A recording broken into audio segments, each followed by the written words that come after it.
সরাসরি ওয়ানডে বিশ্বকাপে খেলার সমীকরণ নিয়ে ক্যারিবীয় দ্বীপপুঞ্জে পা রেখেছিল বাংলাদেশ দল। প্রথম ওয়ানডেতে বড় ব্যবধানে হেরে সেই স্বপ্নে ধাক্কা খায় টাইগ্রেসরা। তবে দ্বিতীয় ম্যাচে দুর্দান্ত জয়ে এবার স্বপ্ন পূরণের দ্বারপ্রান্তে লাল সবুজরা। সরাসরি ওয়ানডে বিশ্বকাপের টিকিট নিশ্চিত করতে শেষ ওয়ানডেতে লড়বে নিগার সুলতানা জ্যোতির দল। চলতি সিরিজে বেশ বাজে অবস্থা টাইগ্রেস ব্যাটারদের। দুই ম্যাচেই আগে ব্যাট করেও স্কোরবোর্ডে 200 রানও তুলতে পারেনি তারা। ক্রিজে সেট হয়েও ইনিংস বড় করতে পারছেন না টপ অর্ডাররা। তবে মিডল অর্ডারে রান তোলার দায়িত্বটা বেশ ভালোভাবেই সামলাচ্ছেন দলপতি নিগার সুলতানা জ্যোতি। তাই স্বাগতিকদের হারিয়ে সিরিজ জিততে হলে ফারজানা, মুর্শিদা, শারমিনদের বড় ইনিংস খেলার কোনো বিকল্প নেই।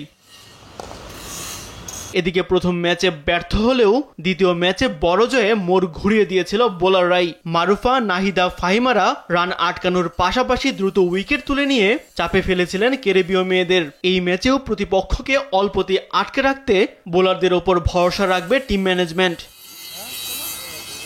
আগামী নারী ওয়ানডে বিশ্বকাপে সরাসরি জায়গা পাবে স্বাগতিক ভারত সহ চলমান নারী চ্যাম্পিয়নশিপের পয়েন্ট তালিকার শীর্ষ 6 দল। ওয়েস্ট ইন্ডিজকে দ্বিতীয় ওয়ানডেতে হারানোর পর বাংলাদেশের পয়েন্ট এখন 23 ম্যাচে 21। সব ম্যাচ খেলা নিউজিল্যান্ডের পয়েন্টও সমান। তাই এই ম্যাচ জিতলেই প্রথমবারের মতো সরাসরি বিশ্বকাপে খেলার সুযোগ পাবে বাংলাদেশ। ম্যাচ মাঠে না গড়ালেও জ্যোতির দল চলে যাবে ওয়ানডে বিশ্বকাপে। তাসবিহ শরণ, স্পোর্টস ডেস্ক, দেশ টিভি।